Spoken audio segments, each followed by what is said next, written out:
Hello everyone, जय माता दी। Welcome in ABC chemistry. और आज हम केमिस्ट्री में सॉलिड स्टेट को कंटिन्यू करेंगे। यह हमारी सॉलिड स्टेट की सेकंड वीडियो है, जिसमें हम जो यूनिट सेल हमने पिछली वीडियो में पढ़ी थी, first video of the solid state, उसको कंटिन्यू करेंगे। इस वीडियो हम सबसे पहले कैलकुलेट करेंगे कि 7 क्रिस्टल सिस्टम कैसे 14 ब्राइट लैटिस बनाते हैं। देखिए भाई, तो ये आज का हमारा इस वीडियो का पहला पॉइंट है या पहला क्वेश्चन कह सकते हैं, जिसके अंदर हम कैलकुलेशन करेंगे 14 ब्राइट लैटिस की कि जो 7 क्रिस्टल सिस्टम है वो कैसे 14 ब्राइट लैटिस बनाते हैं। देखिए, जो क्यूबिक क्रिस्टल सिस्टम होता है उसके अंदर 3 प्रकार की यूनिट सेल होती है। First is simple unit cell, second is body centred unit cell and third is face centred unit cell. अब ये यूनिट सेल क्या होती है, ये हम पहली वीडियो में डिस्कशन कर चुके हैं। फिर मैं बता देता हूं, सिंपल यूनिट सेल आपकी प्रिमिटिव यूनिट सेल है, जिसके अंदर एटम ओनली कॉर्नर पे होते हैं। बॉडी सेंटर्ड यूनिट सेल आपकी ऐसी यूनिट सेल होती है जिसमें एटम कॉर्नर प्लस बॉडी के सेंटर पे होते हैं। फेस सेंटर्ड यूनिट सेल वो यूनिट सेल होती है जिसके अंदर एटम कॉर्नर पे भी होते हैं, साथ में फेस के सेंटर पे। जो क्यूबिक क्रिस्टल सिस्टम होता है उसके अंदर ये 3 प्रकार के यूनिट सेल पाए जाते हैं, यानी कि क्यूबिक क्रिस्टल सिस्टम से फर्दर 3 प्रकार के ब्राइट लैटिस बनते हैं। ठीक है, 3 ब्राइट लैटिस सही होगा भाई। जितने भी सॉलिड हैं उनके अंदर 3 जो होते हैं वो क्या होते हैं, क्यूबिक क्रिस्टल सिस्टम होता है। ठीक है, और जनरली आपने सुना होगा या आप आगे न्यूमेरिकल्स में फेस करेंगे, सिंपल क्यूबिक यूनिट सेल। वो यही कह रहा है क्यूबिक क्रिस्टल सिस्टम की simple unit cell. Body centred cubic लिख देंगे यहां पे, इसका मतलब क्यूबिक क्रिस्टल सिस्टम की बॉडी सेंटर्ड यूनिट सेल है वो।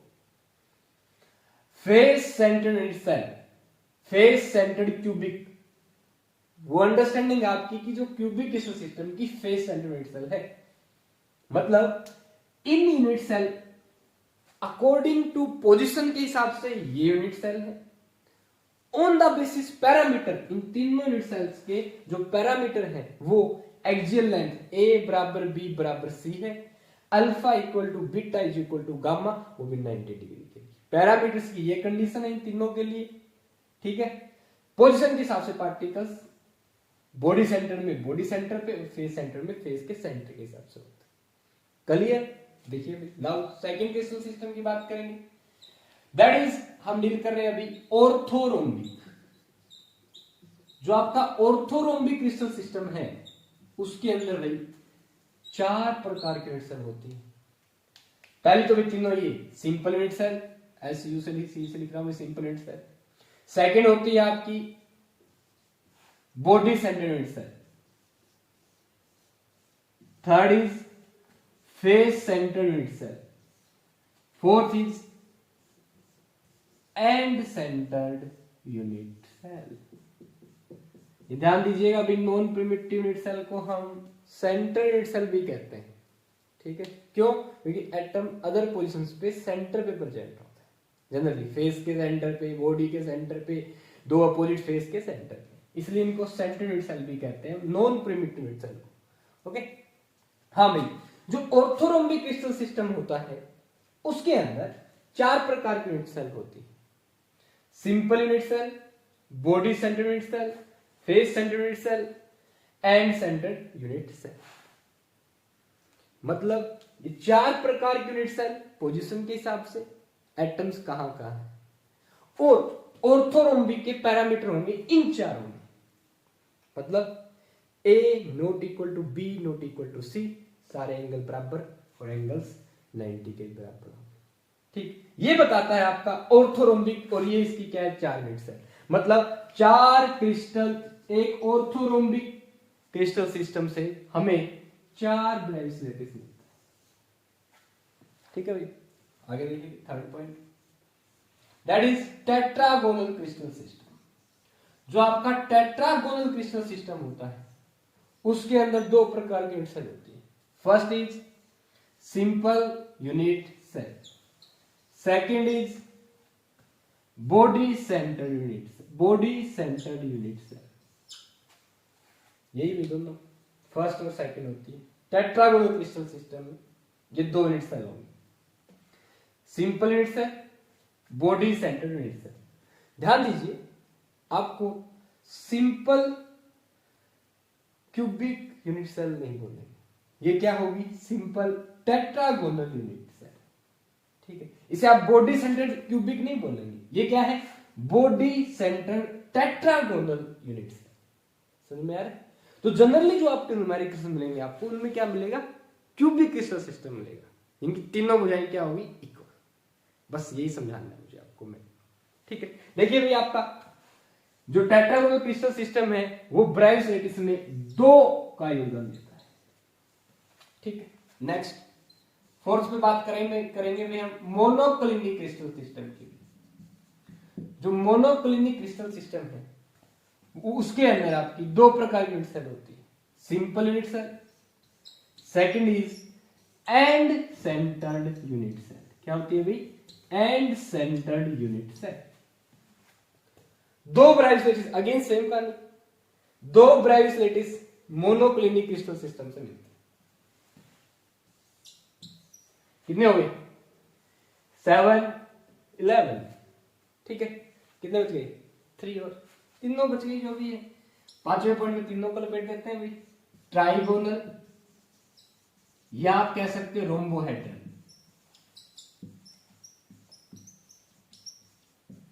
एक क्रिस्टल सिस्टम का योगदान होता है केवल, और वो भी कौन सा, सिंपल। ऐसे ही आपका हेक्सागोनल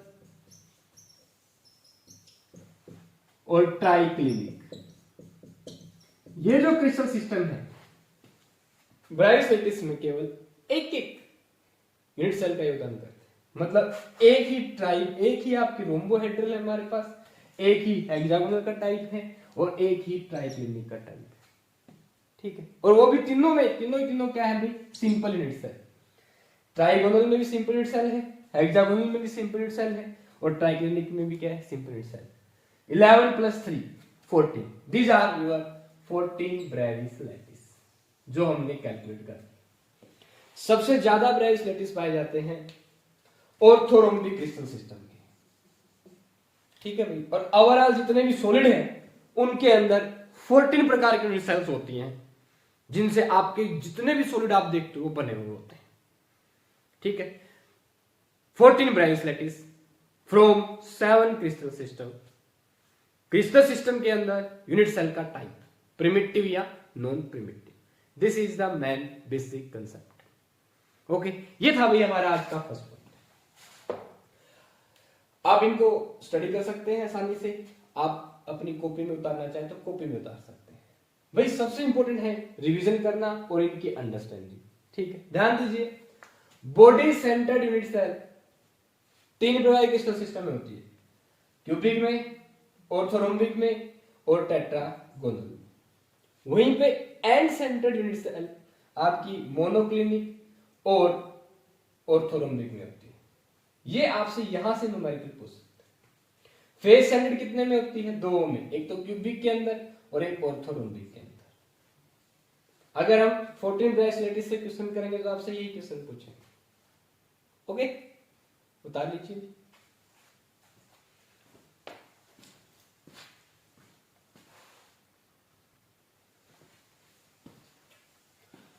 चलिए भाई, जो आज का सेकंड पॉइंट है वो है हमारा कैलकुलेशन ऑफ पैकिंग एफिशिएंसी। अब हम जो हमारे पास सिंपल यूनिट सेल है, बॉडी सेंटर्ड यूनिट सेल है and face centred unit cell है, उनकी हम पैकिंग एफिशिएंसी कैलकुलेट करेंगे। ठीक है, सबसे पहले कैलकुलेट करेंगे packing efficiency simple cubic unit cell की। ध्यान दीजिए, यहाँ पे क्या गया है, सिंपल क्यूबिक। ठीक है, हम क्यूबिक क्रिस्टल मानते हुए डील करेंगे, या आप कह सकते हैं भाई सिंपल यूनिट सेल की पैकिंग एफिशिएंसी निकालना। क्यूबिक क्यों बोला, क्योंकि तीनों भुजाएं इक्वल होंगी तो वॉल्यूम आप आसानी से निकाल देंगे क्यूब का। मैंने कह दिया क्यूब की लेंथ कितनी है, a, तो वॉल्यूम कितना हो जाएगा, a क्यूब। अब आसानी से निकाल देंगे, इसलिए हम जनरली किसका कैलकुलेट करेंगे भाई, क्यूबिक का। सबसे पहले देखिए पैकिंग एफिशिएंसी क्या होती है भाई। एक जो क्रिस्टल होता है उसके अंदर कंस्टिट्यूएंट पार्टिकल आपके एटम हो सकते हैं, आयंस हो सकते हैं, और क्या हो सकता है भाई, मॉलिक्यूल। ठीक है, तो ये एटम्स, आयंस और मॉलिक्यूल एक क्रिस्टल में कितना स्पेस ऑक्युपाई करते हैं। ज्योमेट्री करना आपकी क्या भी एक पार्टिकुलर सेल बन गई। अब जो आपकी जो एटम्स है या आयंस है इस क्रिस्टल सिस्टम के अंदर प्रेजेंट है, ये इस यूनिट सेल में कितना वॉल्यूम ऑक्युपाई करते हैं,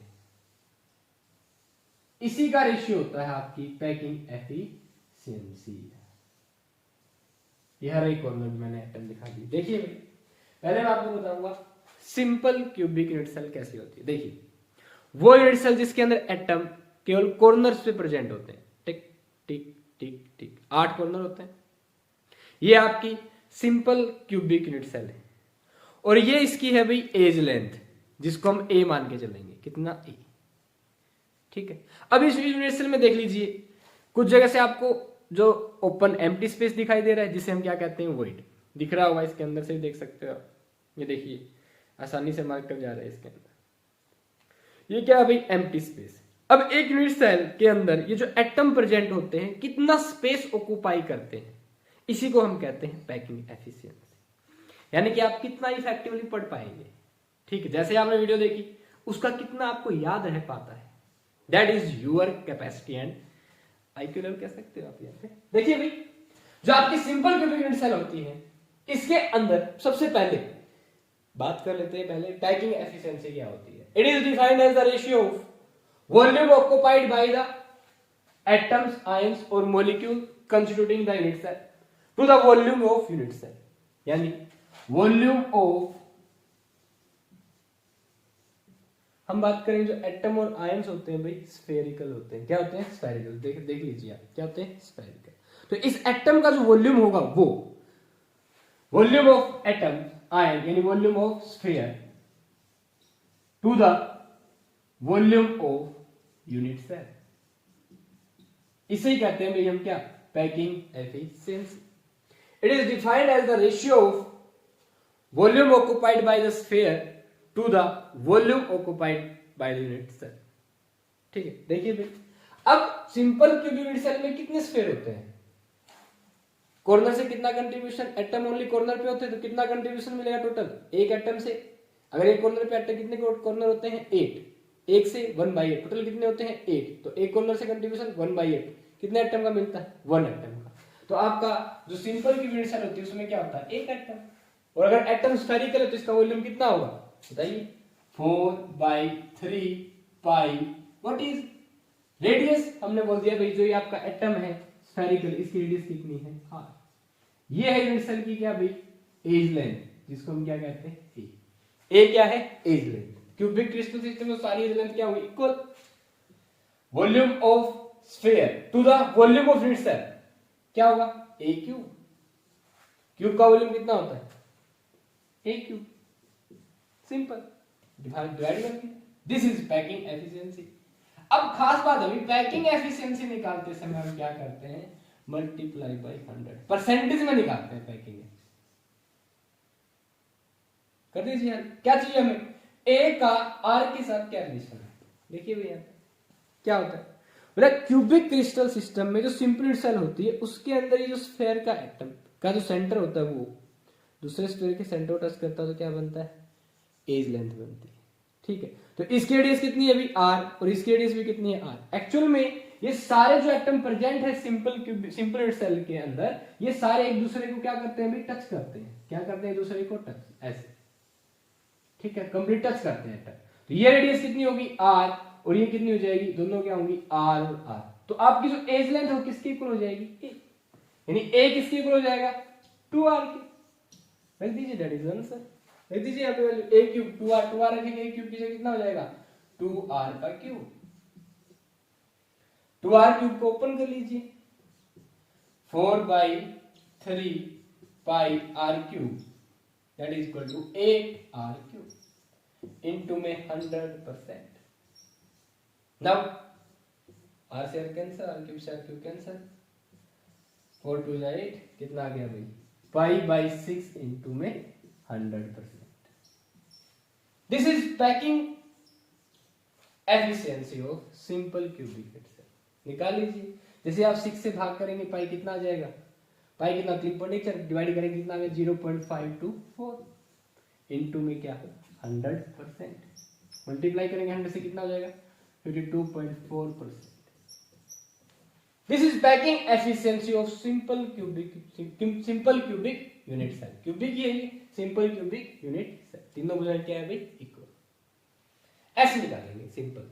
क्या किया आपने, वॉल्यूम ऑफ स्फीयर लिया, जितने भी एटम इस यूनिट सेल के अंदर हैं कंट्रीब्यूशन कर रहे हैं यूनिट सेल में, उनका volume by volume of the unit cell, और हर एक यूनिट सेल का वॉल्यूम क्या लेके चलेंगे ए क्यूब। एज लेंथ क्या होगी ए, क्यूबिक सिस्टम यूज कर रहे हैं तो यूनिट सेल एज लेंथ कितनी हो जाएगी ए, तो वॉल्यूम कितना हो जाएगा भाई आपका ए क्यूब। सिंपल। अब यहां पे एक खास बात नोट करने वाली है, देखिए अगर मैं इस परसेंटेज को हटा दूंगा तो हम जो बची है इसे कहते हैं packing fraction. This is what packing fraction. ये आपका क्या है packing fraction. π/6 is the packing fraction of simple cubic unit cell. पूछ लेते हैं पैकिंग एफिशिएंसी परसेंटेज में और पैकिंग फ्रैक्शन आपका पॉइंट्स में होगा विदाउट परसेंटेज। तो what is packing fraction of simple cubic unit cell पूछे तो दैट इज 0.524। पैकिंग एफिशिएंसी पूछे तो 52.4%। That is π/6 is packing fraction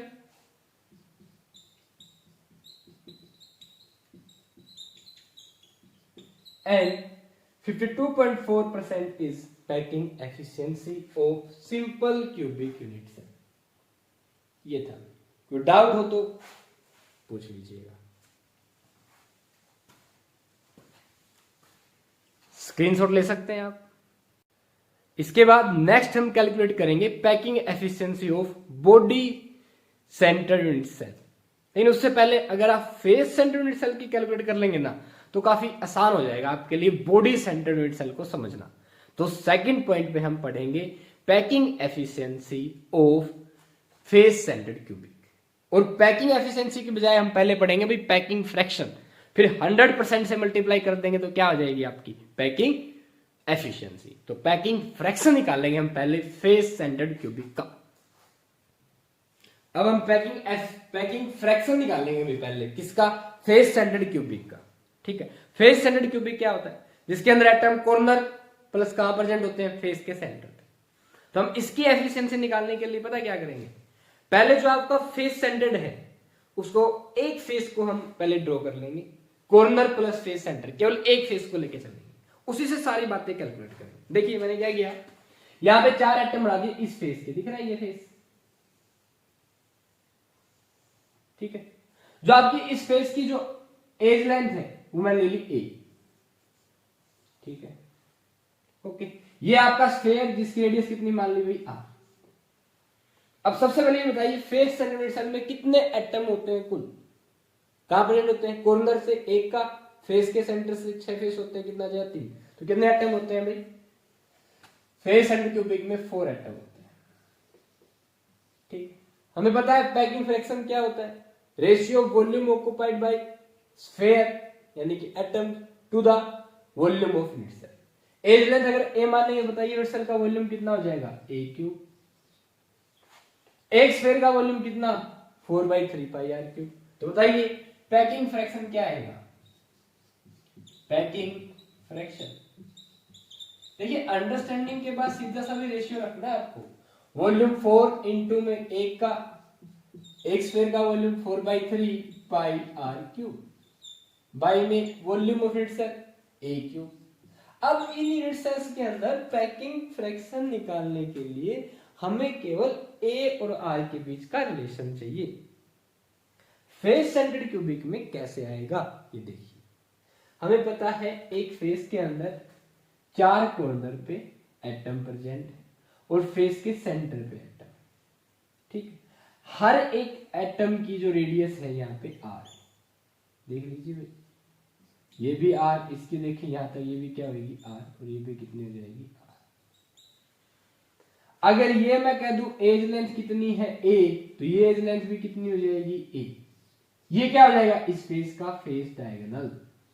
तो देख लीजिए फेस डायगोनल कितना होगा A according to Pythagoras theorem. Angle कितना इन दोनों के बीच 90 डिग्री। राइट एंगल ट्रायंगल में बेस का स्क्वायर प्लस परपेंडिकुलर का square is equal to hypotenuse का स्केयर। निकाल लेते हैं यहाँ पे भी। तो आपका ये हाइपोटेन्यूज मैंने बोल दिया ये है आपका P और ये क्या है क्या। तो बताइए पी क्यू की वैल्यू क्या होगी, A square plus A square under the root.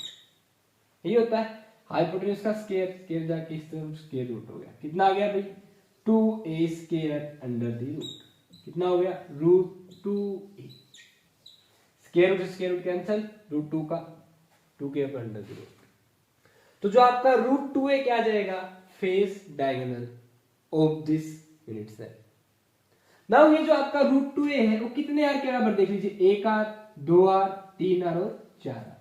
तो यही मैन रिलेशन है भाई, जो आपकी रूट 2a है वो यहां पे कितना आ रहा है 4 आर के इक्वल। बस इसी से आपका भाई पैकिंग फ्रैक्शन निकल जाएगा, क्योंकि a की वैल्यू किसकी टर्म में पुट कर देंगे i की टर्म में रख दीजिए। कितना 4 इंटू में 4/3 pi R cube by a cube की वैल्यू। अब a की वैल्यू निकालने यहां से कितनी हो जाएगी 4r बाई रूट 2 रख दीजिए आप, 4r बाई रूट 2 का क्यूब कीजिए भी है। 4 का क्यूब कितना हो जाएगा 64, यहीं पे उतारा मैं। r का क्यूब r क्यूब, रूट 2 का क्यूब, रूट 2 की 2 बार मल्टीप्लिकेशन कितनी हो जाएगी भाई root 2 into root 2 into root 2, 2 root 2 से 1 2 आ जाएगा, इंटू में रूट 2 कितना आ गया 2 रूट 2।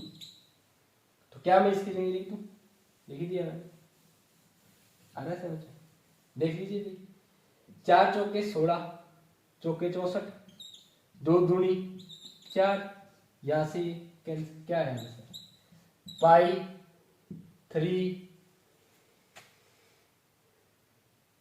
ये 2 ये रूट 2 पर चला गया भाई, रूट 2 पाई बाई, ये रूट 2 से काट ही दो, ये रूट 2 कट गया, यहाँ से कितना है रूट 2, तो कितना आंसर आ गया पाई बाई में 3 रूट 2। एक और दोबारा देख लीजिए इसको, pi by 3 root 2 is the packing fraction of face centred cube. ठीक है, इसको और कैसे लिख सकते हैं, मैंने क्या किया रूट 2 से मल्टीप्लाई रूट 2 से डिवाइड, कितना आ गया भाई रूट 2 पाई बाई 3 रूट 2 कितना आ गया भाई 2, 3 इंटू 2 6, तो कितना आ गया आंसर रूट 2 पाई बाई 6। और पाई बाई 6 किसका पैकिंग फ्रैक्शन होता है सिंपल क्यूबिक का, यानी कि जो आपका फेस सेंटर्ड क्यूबिक है इसका जो पैकिंग फ्रैक्शन होता है वो सिंपल क्यूबिक से कितने गुना होता है रूट 2 टाइम्स। अब देखिए रूट 2 की वैल्यू कितनी होती है 1.4, पाई बाई 6 की 0.524, मल्टीप्लाई करेंगे कितना आ गया अप्रोक्स 0.74। तो पैकिंग फ्रैक्शन होता है फेस सेंटर्ड क्यूबिक का 0.74 या रूट 2 पाई बाई 6 और पाई बाई 3 रूट 2। कोई भी ऑप्शन दे सकते हैं, इनमें से कुछ भी पूछ सकते हैं, तीनों आपको टिप्स पे होनी चाहिए। ठीक है, अगर एग्जाम्स की नीट की तैयारी कर रहे हो आईआईटी की तैयारी कर रहे हो तो बेसिकली सी बात टिप्स पे होना चाहिए। पैकिंग फ्रैक्शन ये भी और ये भी फेस सेंटर्ड क्यूबिक के। अब रिलेट इसकी क्या निकालेंगे पैकिंग एफिशिएंसी, क्या करें भाई पैकिंग एफिशिएंसी निकालने के लिए सिंपल सा पैकिंग फ्रैक्शन से मल्टीप्लाई कर दो किससे 100% से। कितना है पैकिंग फ्रैक्शन 0.74, मल्टीप्लाई कीजिए 100% से, कितना आ गया 74%। जो आपकी फेस सेंटर्ड क्यूबिक होता है इसकी पैकिंग एफिशिएंसी होती है कितनी 74%, पैकिंग फ्रैक्शन 0.74।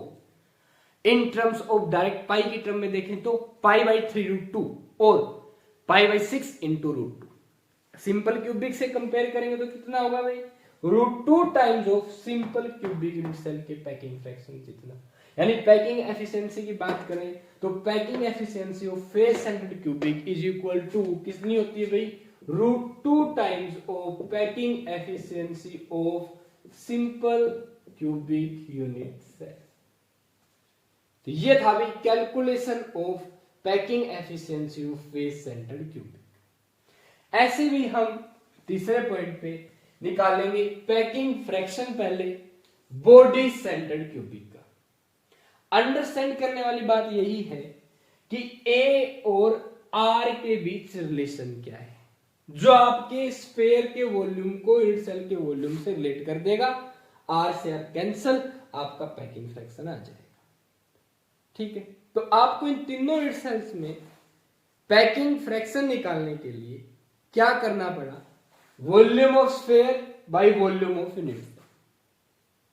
ठीक है, अब स्फेयर कितने हैं, तो टोटल कितने स्फेयर का volume by volume of unit cell. Sphere का volume 4/3 pi R cube, volume of unit cell A cube. ठीक, ऐसे जो बॉडी सेल यूनिट सेल है उसके अंदर इस ए का आर के साथ क्या रिलेशन होगा, तो हमें यह पता होना चाहिए कि बॉडी सेल यूनिट सेल में एटम कहां प्रेजेंट होता है। देख लीजिए भैया हमारा मॉडल कहां, बॉडी के सेंटर पे और कॉर्नर पे। ठीक है, अब इसमें हमें क्या करना है, ए और आर के बीच रिलेशन निकालना है। देखिए ये आपका एक फेस, इसको मैं ये ऐसे देखिए हमने निकाला भाई, ये आपकी एज लेंथ मान ली कितनी ए, ये आपका फेस डायगोनल, ये दूसरी एज लेंथ, मान लो भी इक्वल है, क्यूब होता तो ठीक है, यहां से समझ सकते हैं ये अप्रोक्सीमेट क्यूब है। देखिए ये फेस, ये आपका फेस डायगोनल, ये आपकी एज लेंथ थी। ठीक है, अब क्या करना है, एटम कहां प्रेजेंट है, देखिए कॉर्नर पे, बॉडी के सेंटर पे। तो देखा जाए तो क्या होगा भाई, जो आपकी ये यूनिट सेल बनेगी इसके अंदर जो आपका बॉडी के सेंटर पे एटम होता है वही इन एटम्स को टच करता है। ठीक, क्या करूं, अगर मैं इस एक को हटा दूं, देखिए गौर से हटा दूं, नाउ क्या होता है, बॉडी सेंटर यूनिट सेल के अंदर जो आपके इस कॉर्नर के एटम है इसको बॉडी सेंटर का एटम टच करता है दूसरे कॉर्नर से। ठीक है, तो आपका ये जो बॉडी डायगोनल है दिख रहा है, ये इसके बाहर ये तो क्या होगा, फेस डायगोनल ऐसे, जो यहाँ पे ये क्या अभी आपका, ये ऐसे बना रहा हूं, ऐसे बना दिया मैंने, क्या है, फेस डायगोनल। बॉडी डायगोनल कैसे होगा, मैंने बोला इसके सामने जस्ट यहाँ पे एक एटम प्रेजेंट। ठीक, और अगर ये एटम कहां होता, बॉडी के सेंटर में, तो कुछ ऐसे आता, बड़ा दिखा रहा हूं मैं थोड़ा सा समझाने, जो अपोजिट कॉर्नर के एटम को क्या करता, टच मिलाते तो क्या बनता, बॉडी डायगोनल। कैसे समझे, देखिए ये आपका बॉडी डायगोनल कैसे निकालेंगे, ये एज लेंथ, ठीक है, ये आपका फेस डायगोनल, यहां से आप खींचेंगे, यहां पे क्या बन गया, फेस डायगोनल, दिस इज आपकी एज लेंथ। ठीक, और ये क्या बन गया आपका, बॉडी डायगोनल। तो यहां से क्या होगा भाई, देखिए ये जो आपका सिंपल, और बेसिकली इसको कैसे डील कर सकते हैं, बड़ा आसानी से समझ लीजिए। अगर ये आपका फेस डायगोनल है, ठीक है, तो जो बॉडी के सेंटर से पास होगा जस्ट इस कॉर्नर से इसके और मिला दिया, दिख रहा है, ये भी बॉडी के सेंटर से पास होगा। अगर एटम इस कोने पे है, ये बॉडी के सेंटर पे, और ये अदर अपोजिट कॉर्नर पे। अब ये जो वाला, ये क्या है आपका, बॉडी डायगोनल, ये क्या है, फेस डायगोनल, और ये क्या बन गई, एज लेंथ। अगेन इन तीनों के बीच क्या बन जाती है, राइट एंगल ट्रायंगल।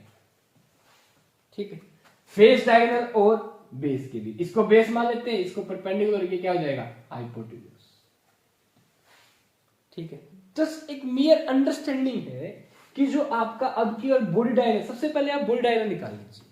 कैसे निकालेंगे, फेस डायगोनल और एज लेंथ, जो बॉडी डायगोनल के साथ राइट एंगल ट्रायंगल बना, क्या बना भाई, अगर मैं ये बेस को यहां लिख दूं, क्या हो गया, ये आपका बेस है, फेस डायगोनल कितना है, √2 है, तो ये आपका क्या होगा, बॉडी डायगोनल, क्या आ जाएगा, हाइपोटेन्यूज।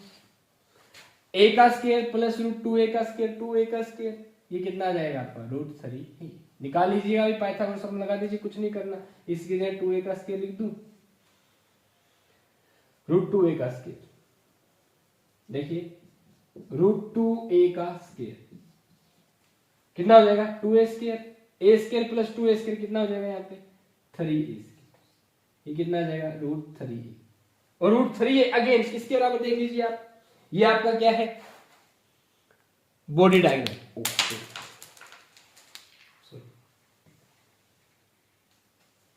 अगर यहां माने तो भाई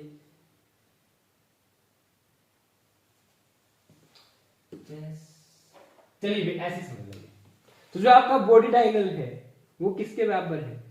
R 2R and R 4R के इक्वल। तो √3 ये किसके बराबर हो जाएगा? 4R। Just simple. यहां से आप आसानी से a को कैलकुलेट कर सकते हैं। a किसके बराबर आ जाएगा भाई? 4R बाई √2a से कितना हो जाएगा आपकी बात? √3 a is equal to 4R by √। आपका a is equal to 4R by √3। Simple calculate कर सकते हैं आसानी से। देखिए भी इसमें कैसे कैलकुलेट करेंगे। पैकिंग फ्रैक्शन निकालेंगे हम पहले बॉडी सेंटर यूनिट सेल का। एक जस्ट मियर मिस्टेक, जो हमारा मॉडल था ब्रेक हो गया। देखिए भाई, अब सबसे पहले नंबर ऑफ एटम। देखिए चिंचप आना चाहिए आपको समझ में। कितने होते हैं नंबर ऑफ एटम? 2। एक स्फीयर का वॉल्यूम कितना? 4/3 पाई आर। 2 का 2 से मल्टीप्लाई कर दो। a क्यू के साथ क्या रिलेशन होता है? a is equal to 4r by √3। रख दीजिए यहाँ पे 4r बाई √3 का क्यूब। अब इसको कैलकुलेट करना है, पहले इसको हल कर लीजिए। कई बार तो आपसे केवल ये पूछ लेते हैं, अगर आपके पास बॉडी सेंटर सेल उसका वॉल्यूम बताओ, अकेला अलग निकाल दो। कितना? 4 का क्यूब r का क्यूब √3 का। 4 का क्यूब कितना हो जाएगा? 64 r क्यूब। √3 का क्यूब कितना हो गया भाई? √3 इंटू √3 इंटू √3। 3 times multiplication. √3 से कितना बन जाएगा आपका? 3। ये होता है आपका वॉल्यूम ऑफ बॉडी सेंटर। अकेला ये पूछे, रख दीजिए यहाँ वैल्यू, बता दो अलग से नहीं। कितना आ गया? 8/3 पाई r cube divide by 64 r cube. ऊपर जाएगा कितना हो जाएगा भाई? 3 3 से 3 कैंसिल। 8 r क्यूब से r क्यूब। देख लीजिए क्या बचा?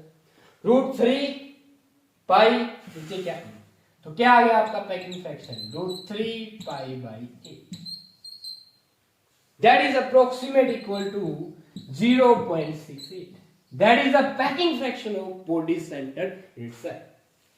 तो बॉडी सेंटर्ड क्यूबिक का जो पैकिंग फ्रैक्शन होता है कितना होता है? 0.68। क्लियर? कैसे निकाला? 2 एटम होते हैं, ये आपको पता होना चाहिए। हम निकाल रहे हैं किसका भाई? बॉडी सेंटर्ड सेल का। क्या चेंजअप किया? ये चेंज ही आपको समझ में आना बहुत जरूरी है। ध्यान दीजिए फिर से। तो सबसे पहले क्या करेंगे हम? जितने एटम है उनका वॉल्यूम बाई यूनिट सेल का वॉल्यूम। बॉडी सेंटर में एटम 2। एक स्फीयर का volume 4/3 pi r cube. By में यूनिट सेल का वॉल्यूम a क्यूब। ए का रिलेशन बॉडी डायगोनल पास होता है। बॉडी डायगोनल कितना? √3। फेस डायगोनल √2 है। एज लेंथ a तो फेस डायगोनल कितना होगा? √2 है। बॉडी डायगोनल कितना होगा? √3 है। सो सिंपल है, ठीक है। अब √3 है, 3 स्फीयर मिल रहे हैं, एक सेंटर में उसका डायमीटर, दोनों की radius 4r। √3 is equal to 4r। a is equal to 4r by √3। Volume कितना हो जाएगा? 64 r cube by 3 √3। That is volume of body centre itself. Sphere के वॉल्यूम यूनिट सेल का वॉल्यूम डिवाइड कर दिया, पैकिंग फ्रैक्शन आ गया कितना? √3 pi by. ये याद होना चाहिए, पूछा जा चुका है आपका IIT में भी, जेईई मेंस में भी और दोनों में पूछा जा चुका है डायरेक्ट, ठीक है। ये सिमिलर होता है 0.68। अब आपको पैकिंग एफिशिएंसी निकालनी तो कितना करेंगे? 100% से मल्टीप्लाई कर दो, कितना आ गया? 68%। This was all about the calculation of packing efficiency of simple cubic, face centered cubic and body centered cubic. Again cubic unit cell की हम क्या निकाल रहे हैं? Packing efficiency. तो ये था भाई पैकिंग एफिशिएंसी के बारे में, ठीक है। अभी मैं इनको समराइज कर देता हूं, आप देख लीजिएगा। एक्चुअल में जो हमने कैलकुलेशन की है पैकिंग एफिशिएंसी की, इसमें हमारी बेसिक अंडरस्टैंडिंग क्या है? बेसिक अंडरस्टैंडिंग ये है कि इसके अंदर हमें जो स्फीयर वॉल्यूम ऑक्यूपाई करते हैं यूनिट सेल का, उसको डिवाइड करना होता है यूनिट सेल के वॉल्यूम से। जैसे ही आप यूनिट सेल के वॉल्यूम से डिवाइड कर देंगे तो आपका ए और आर क्यूब मार्केट में आ जाएगा।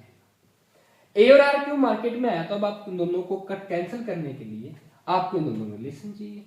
सिंपल क्यूब में ए बराबर आ जाता है 2r की, फेस सेंटर्ड के अंदर ए बराबर आ जाता है √4r बाई √2 के, और बॉडी सेंटर में √3 इज इक्वल टू 4 इक्वल होता है। देख लीजिए पैकिंग एफिशिएंसी जो भी निकाला, जैसे सिंपल एक लाइन में सिंपल क्यूबिक यूनिट सेल की पैकिंग एफिशिएंसी, पैकिंग फ्रैक्शन आता है, पैकिंग फ्रैक्शन से बोल देता हूं मैं, पैकिंग एफिशिएंसी बता दूंगा, ठीक है। कितना भाई, π/6 packing fraction that is equal to 0.524, ठीक है। Packing efficiency 52.4%। अब यानी कि इतना वॉल्यूम स्फीयर ने ऑक्यूपाई कर लिया, ये सिग्निफिकेंस है पैकिंग एफिशिएंसी का। तो आपसे पूछते बाकी क्या बचा, खालिस्तान, एम्प्टी स्पेस, जिसे वॉइड भी कहते हैं। तो बताइए वॉइड का कितना फ्रैक्शन होगा, दैट इज कितना 47.476, यानी कितना परसेंटेज की टर्म में निकालें तो भाई 47.6%। क्या है, एम्प्टी स्पेस या क्या है, वॉइड। किसमें, सिंपल क्यूबिक। इसके अंदर एक एटम कितना होता है, कितने होते हैं, एक एटम का वॉल्यूम 4/3 πr3। यूनिट सेल का वॉल्यूम A³ क्यूबिक लेके चल रहे हैं, A और R के रिलेशन A = 2r। ये बातें आपको पता होनी चाहिए, बस ये बातें क्लियर, सारी कहानी क्लियर। तो एक बार आपको बेसिक किसी भी चीज को समझने के लिए लॉन्ग पाथ में जाना पड़ेगा। एक बार अगर आपने देख लिया ना, अब आप भूलेंगे नहीं, कभी भूलेंगे नहीं, अब आप आसानी से समझते रहिए, अब आपके दिमाग में सेट हो जाएगा अगर आपने एक बार पढ़ लिया तो। उसके बाद क्या करना है, कंटिन्यू हर बार जब भी रिवीजन करें, ये रिवाइज करना, फिनिश, ये लिखवा लेना कॉपी में। किसके लिए बात करें भाई, बॉडी सेंटर्ड क्यूबिक के लिए कितना होता है, √3 π/8 packing fraction that is equal to 0.68, packing efficiency 68%, void fraction पूछ रहे परसेंटेज में 32%, वॉइड एफिशिएंसी तो क्या होती है, वॉइड परसेंटेज पूछेंगे। ऐसे ही अगर आपसे पूछ ले पैकिंग फ्रैक्शन कितना है 0.68, वॉइड फ्रैक्शन कितना होगा 0.32, बस परसेंटेज हटा दीजिए। इसके अंदर आपका बॉडी डायमीटर किसके बराबर होता है, √3a के इक्वल, √3a के इक्वल कितना, स्फीयर के रेडियस के हिसाब से 4r के बराबर हो जाएंगे। बॉडी सेंटर्ड यूनिट सेल में कितने एटम होते हैं, तो स्फीयर का वॉल्यूम 4/3 πr3। नेक्स्ट में जो आपकी फेस सेंटर्ड क्यूबिक होती है, इसकी पैकिंग एफिशिएंसी कितनी होती है 74%, अलग अलग तरीके से लिखे थोड़ा, ठीक है। यानी कि packing fraction 0.74, void fraction 0.26, void percentage 26%, number of sphere ये एटम कितने होंगे भाई 4, ए के साथ रिलेशन √2a = 4r, ठीक है। ए क्यूब पूछ ले तो भाई कितना हो जाएगा, 4r का क्यूब बाई में √2 का क्यूब, 4 का क्यूब 64/2 यानी कि 32, फिर 16 √2 r cube. Volume of face centre unit cell का वॉल्यूम 60 √2 r क्यूब। ये था भी आपका पैकिंग एफिशिएंसी का कैलकुलेशन, जहां पैकिंग फ्रैक्शन टर्म और पैकिंग एफिशिएंसी टर्म में डिफरेंशिएट करेंगे, ठीक है भाई, ये अंडरस्टैंडिंग थी, ठीक है। इसी की समराइज्ड फॉर्म आपको मिलेगी खुद से तेज की सॉलिड स्टेट की वीडियो में, ठीक है भाई, देखिएगा। अब आप इनको एक बार नोटबुक में प्रैक्टिस कर लीजिए, बस डन। और ध्यान दीजिए भाई, ये मत सोचना, एक तो ना हम लोग इतनी सारी मेहनत करते हैं फिर भी पीछे रह जाते हैं, क्यों? आप लोग ये कह देते हो क्या, ये तो मुझे आता है, ये भी आता है टक टक, चाहे तुमने कितनी बार भी कर लिया, बेसिक मेथड, जो बेसिक प्रोसेस है लर्निंग की, आपके ब्रेन को वो चाहिए, ठीक है। ब्रेन में अगर उस न्यूरॉन का सिनेप्स नहीं बना तो मेमोरी में कन्वर्ट नहीं होता, वो केवल लर्निंग रहती है। और हमें लर्निंग नहीं चाहिए, मेमोरी चाहिए होती है, ये ध्यान रखिएगा। इसलिए जो भी तरीका आप अप्लाई जैसे पढ़ रहे, जैसे मैंने पढ़ाया है, इसको धीमे नहीं पढ़ लिया, सेकंड टाइम पढ़े तब फास्ट हो जाइए, क्योंकि उसका सिनेप्स बन चुका, वो भी पूरी लर्निंग के साथ, कि आपको पता चलना चाहिए कि पहली बार जब पढ़ा तो क्या हुआ था, ठीक है भाई। उसके बाद आज का थर्ड पॉइंट पढ़ेंगे, उतार लीजिए इसको।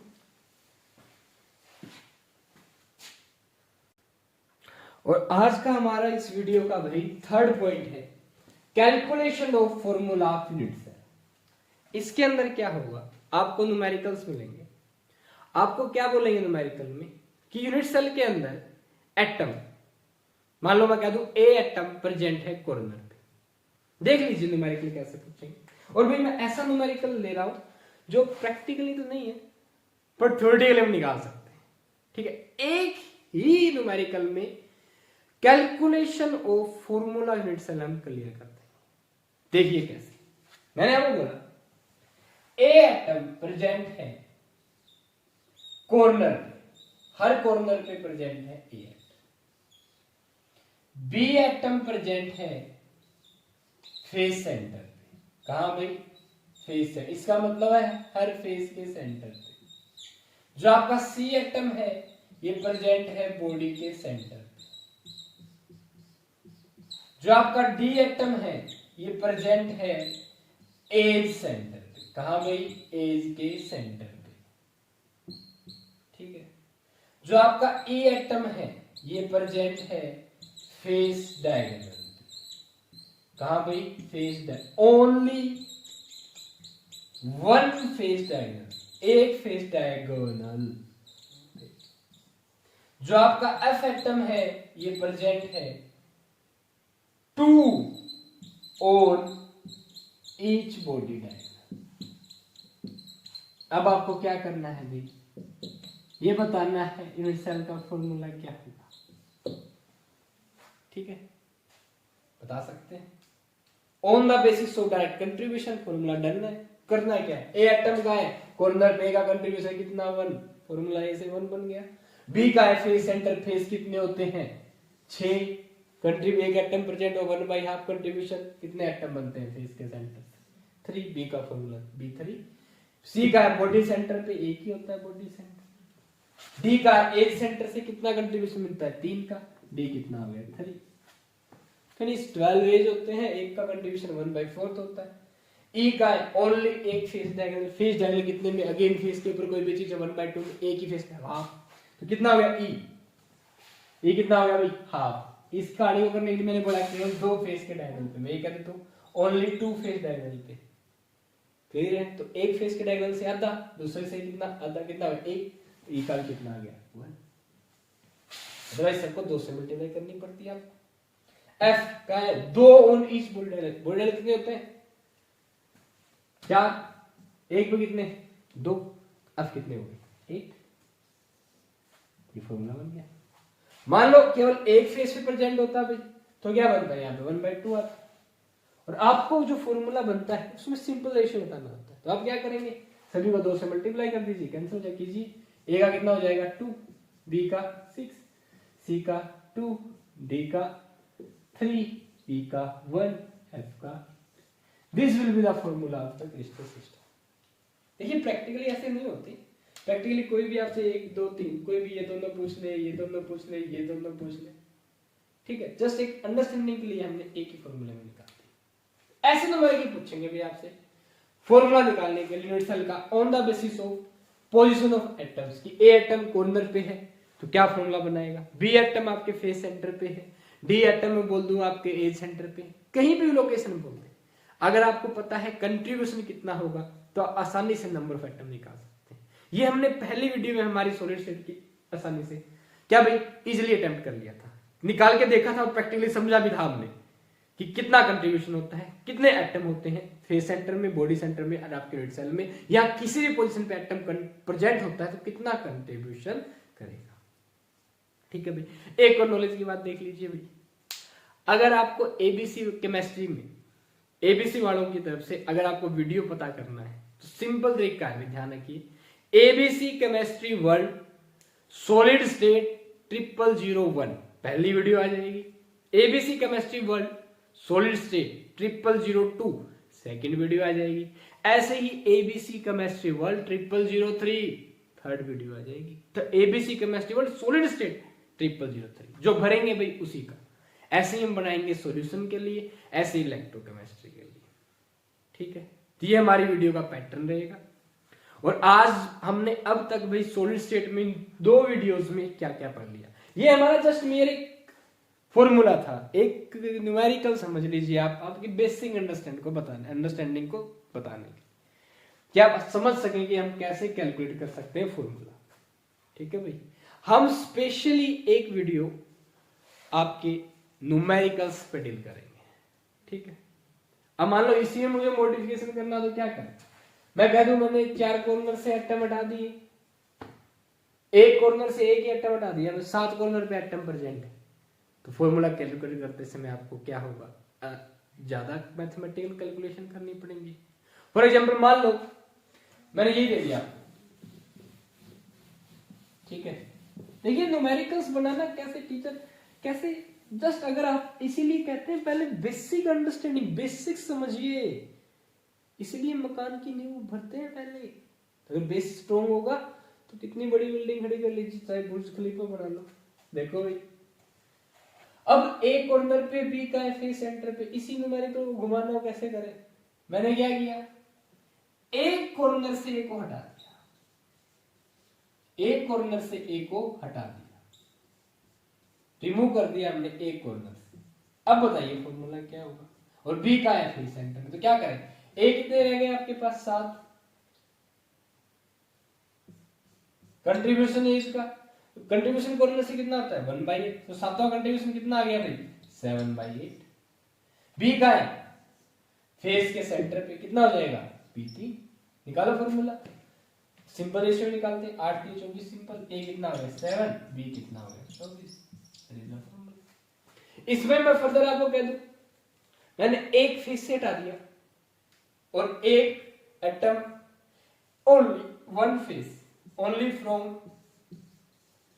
one face center atom is removed, atom क्या करते हैं, रिमूव। अब बताओ क्या होगा, आगे निकालिए भाई, क्या एक है, 7 ही है, 7/8, बी एक उठाया तो कितने भी बच गए भाई, कितने फेस बच गए 5, और एक का कंट्रीब्यूशन 1/2, 5 क्या हो गया 2। अब सिंपल रेशियो कैसे निकाले, देखिए 2 4 जा 8, कितना आ गया A7, इसको मल्टीप्लाई कर दीजिए, A7 B 5 4 जा, this will be the formula. ठीक, तो भाई इस तरीके से आपको क्या देंगे, न्यूमेरिकल्स देंगे, स्लो स्लाइट मॉडिफिकेशन के साथ। अगर आपके पास बेसिक अंडरस्टैंडिंग है तो आप बड़ा आसानी से न्यूमेरिकल्स निकाल सकते हैं। ठीक है भाई, ये था हमारा सेकंड वीडियो का कंसेप्ट। ठीक है, जिसमें हमने ब्राइस लेटिस कैलकुलेट किया, पैकिंग एफिशिएंसी कैलकुलेट की और फॉर्मूला यूनिट सेल कैलकुलेट किया पोजीशन के बेस पे। ठीक है, अब तक भाई फाइनली मैं आपको ये बता देता हूं कि अब तक हमने जो हमारी ये 2 वीडियो बन चुकी हैं, इनमें हमने क्या क्या पढ़ लिया। ठीक है, आपसे किस तरीके के क्वेश्चन पूछे जा सकते हैं, अगेन मैं आपको हल्का सा रिवाइज करवा देता हूं इन 2 वीडियोस का। देखिए क्या है 0001 एंड 0002 में सबसे पहले हमने पढ़ा भाई जस्ट सिंपल सॉलिड। सॉलिड के आपके 2 form, crystalline solid and amorphous solid.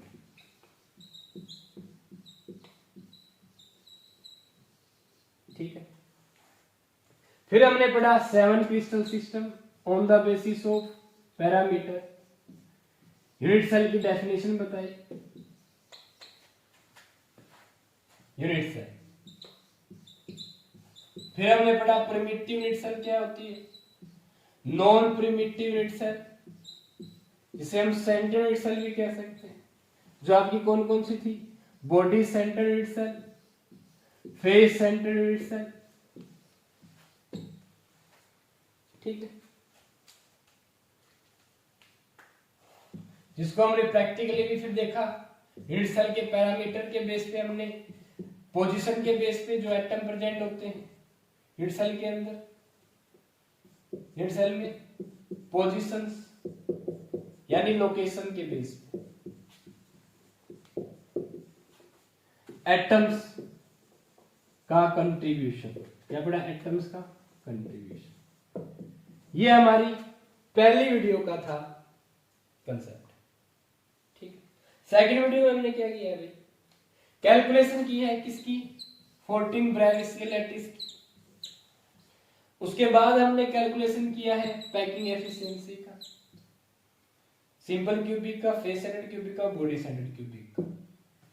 और लास्टली हमने भी formula of net cell calculate किया है on the basis of position.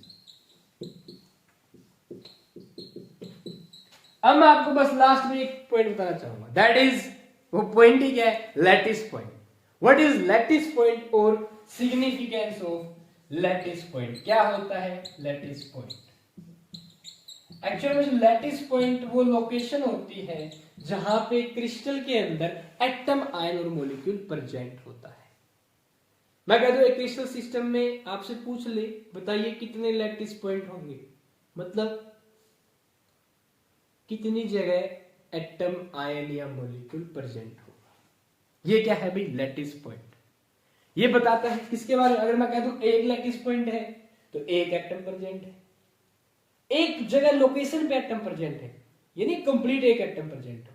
ठीक है, तो आपका जो लैटिस पॉइंट है ये सिग्निफाई करता है किसको भाई, एक्चुअल में कंस्टिट्यूटिंग पार्टिकल्स।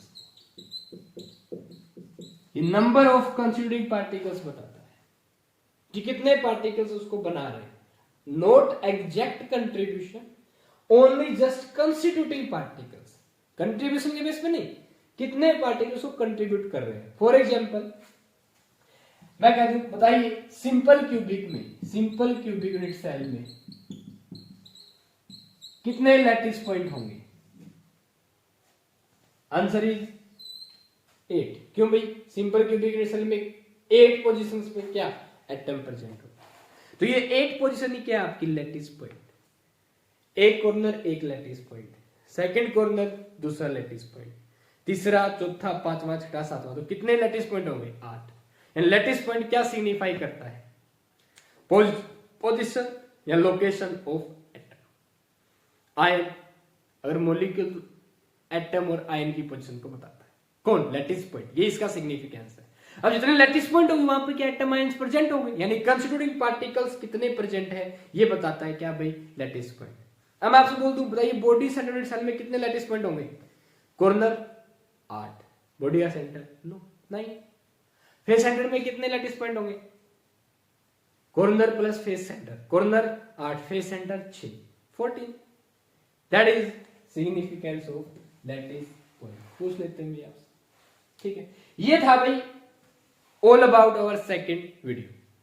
अगर आप सभी को वीडियो पसंद आई है तो please like, share and subscribe the channel.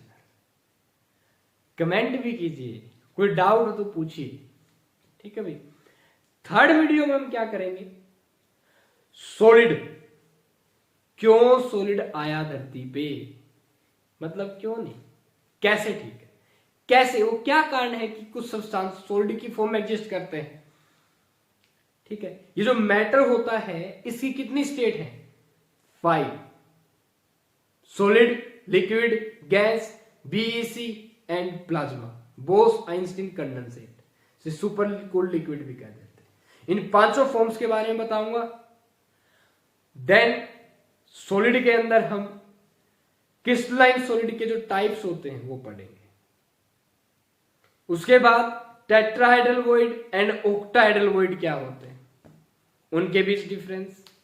Then radius ratio, ठीक है। उससे नेक्स्ट वीडियो में हम देखेंगे डिफेक्ट्स। उसके बाद सॉलिड्स की प्रॉपर्टीज, जैसे मैग्नेटिक प्रॉपर्टीज। फिर हम करेंगे भाई लास्ट वीडियो में न्यूमेरिकल्स, जो आपके नीट और जेईई मेंस में पूछे जा सकते हैं या पूछे जा चुके हैं। ठीक है भाई, तो all the very very best. हंसते रहिए, मुस्कुराते रहिए और पढ़ते रहिए। जय माता।